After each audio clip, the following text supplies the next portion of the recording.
उज्जैन में नगर निगम के गोंदिया कचरा प्रोसेसिंग प्लांट में एक बार फिर से आग लग गई। ग्रामीणों ने धुआं उठता देखा तो फायर ब्रिगेड को सूचना दी। मंगलवार दोपहर से आग पर काबू पाने के प्रयास शुरू हुआ, जो देर रात तक चलता रहा। दूसरे दिन बुधवार को भी आग भभकती रही और निगम कर्मी व फायर ब्रिगेड के फाइटर भी आग बुझाने का प्रयास करते रहे। हालांकि टीम कुछ हद तक आग पर काबू पा लिया था। कचरा प्रोसेसिंग प्लांट में हर वर्ष गर्मियों के दिनों में आग लगती है। चिंतामन गणेश मंदिर से कुछ दूरी पर ग्राम गोंदिया में नगर निगम का ट्रेंचिंग ग्राउंड बना हुआ है, जहां निगम द्वारा शहर भर के कचरे की प्रोसेसिंग कर खाद तैयार किया जाता है। मंगलवार दोपहर ट्रेंचिंग ग्राउंड के आसपास रहने वाले ग्रामीणों ने कचरे के ढेर से आग की लपेटे और धुआं उठता देखा तो फायर ब्रिगेड को सूचना दी थी। मौके पर 4 फायर ब्रिगेड और 4 वाटर लॉरी पहुंचे।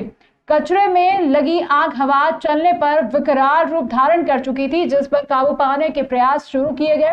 फायर ब्रिगेड के कर्मचारियों के साथ निगम के अधिकारी भी ट्रेंचिंग ग्राउंड पहुंच चुके थे। फायर ब्रिगेड के कर्मचारी रवि ने बताया कि रात 12 बजे तक आग पर काबू नहीं पाया जा सका था।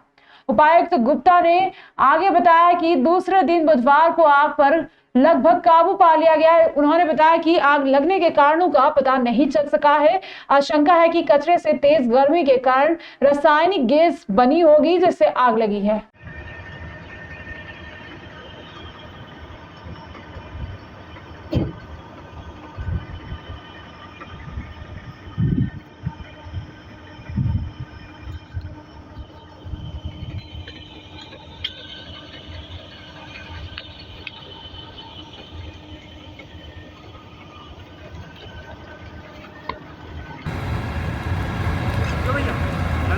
हो गया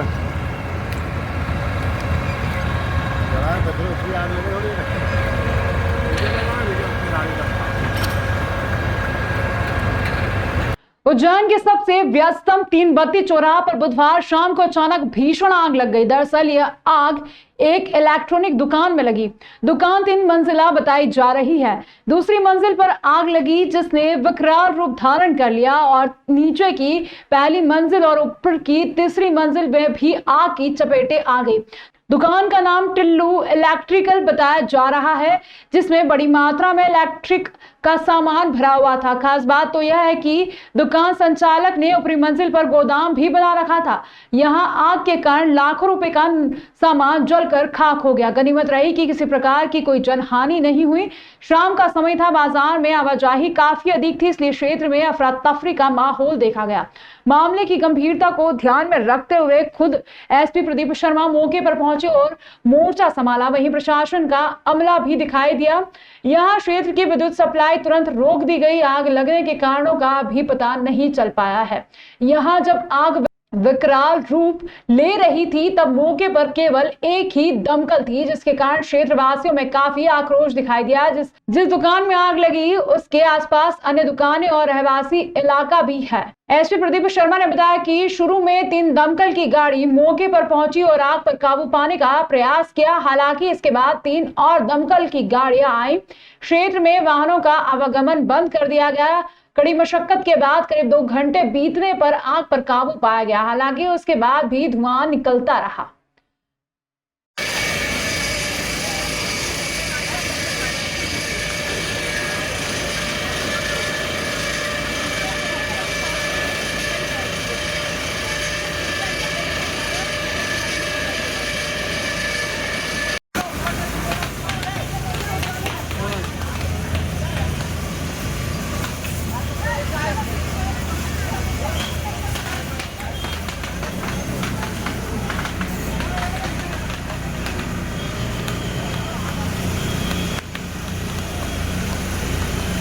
कलेक्टर ने नाले नालियों की साफ सफाई व्यवस्था का लिया जायजा और नालों के चैम्बर खुलवाकर पानी का बहाव भी देखा। कलेक्टर नीरज कुमार सिंह ने बुधवार सुबह शहर का सघन भ्रमण कर सफाई व्यवस्थाओं का जायजा लिया। इस दौरान उन्होंने नाले के चैम्बर खुलवाए और पानी के बहाव की स्थिति देखी।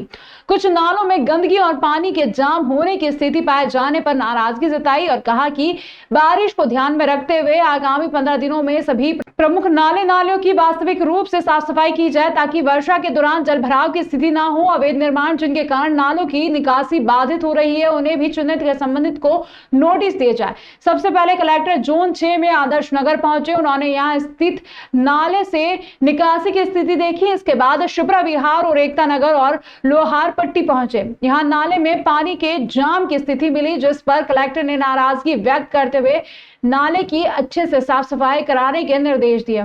कलेक्टर डाबरी पीठा से पैदल भ्रमण कर लोहे की पुल तक पहुंचे और जल की निकासी देखी। उन्होंने वार्ड नंबर 24 में नाले का चैम्बर खुलवाकर नाले में पानी के बहाव का अवलोकन किया। उन्होंने बेगमबाग के नाले से लेकर रुद्रसागर तक भी जल निकासी का बारीकी से जायजा लिया। उन्होंने वर्षा पूर्व नालियों की व्यवस्थित ढंग से साफ सफाई किए जाने के निर्देश दिए।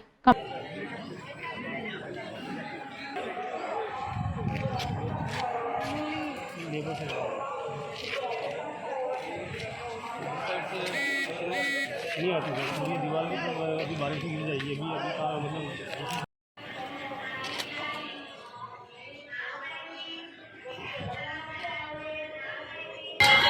बारिश के पूर्व नालों की साफ़ सफाई आवश्यक है, जिससे कि अनावश्यक रूप से पानी नाल पे ओवरफ्लो ना हो।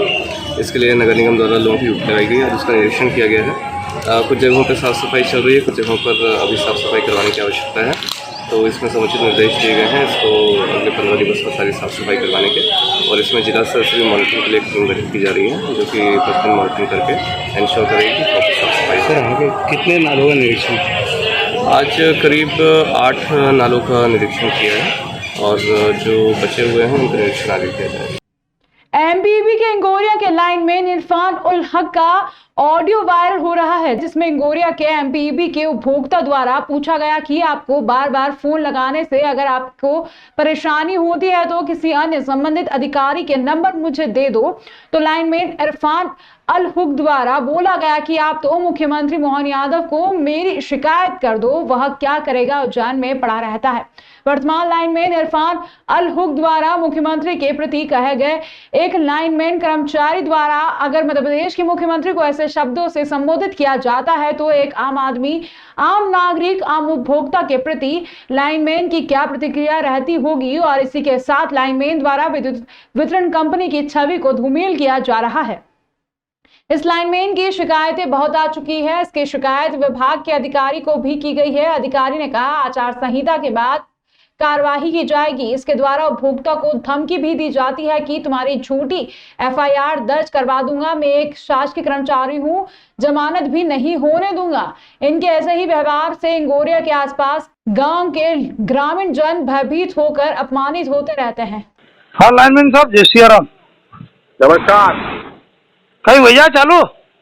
भैया बार बार फोन लगाओ तो क्या होगा बताओ मेरे को आप। मैंने कल लगाया था, मालूम है आपको? हाँ आपने मुझे कल लगाया था। मेरा तो फिर आपको तो नहीं लगूंगा। मेरी बात सुनो, आप दूसरे नंबर दे दो मेरे को, उनको लगूंगा, आपको न लगूं। अरे तुम तो मुख्यमंत्री को लगा दो यार, मोहन यादव को उज्जैनी मत्था टेक रहा हो। अब फालतू बात करे जब मैं कह रही हूँ। फालतू बात मेरी बात सुनो, मेरी बात सुनो, मेरी बात सुनो। अरे मोबाइल बंद हो जाएगा क्या मतलब यार? अरे मेरी बात सुनो, आप लाइन में मेरी बात सुनो।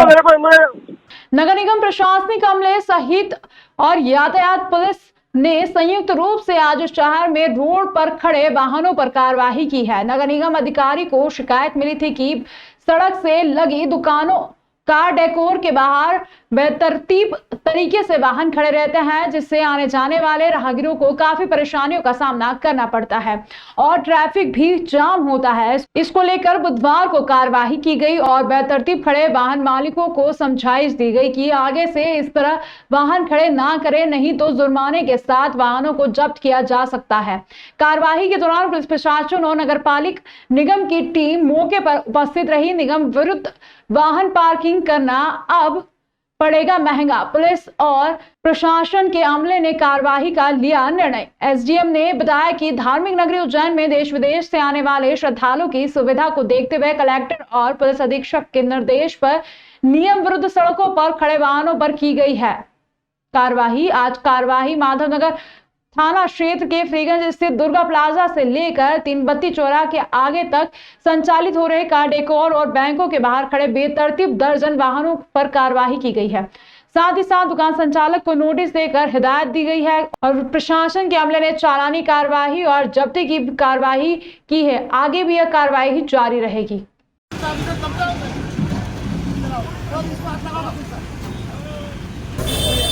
जगह जगह आवागमन बाधित होता है।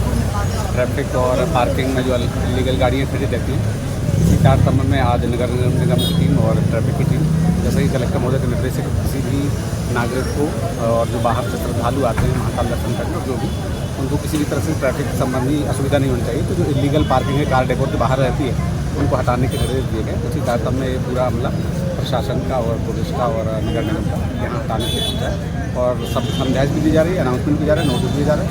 नहीं मानते हैं तो उनकी गाड़ियाँ जब्त करके नगर निगम की टीम और यातायात की टीम ले जा रही है और उनको जुर्माना किया जाएगा और ये परमानेंट स्थिति निर्मित कर दी जाएगी ताकि कोई भी जो बाहर से आए या जो नगर निगम का जो सुचारू रूप से संचालन होता है ट्रैफिक का, वो बाधित ना हो, इसको ध्यान रखा जाए।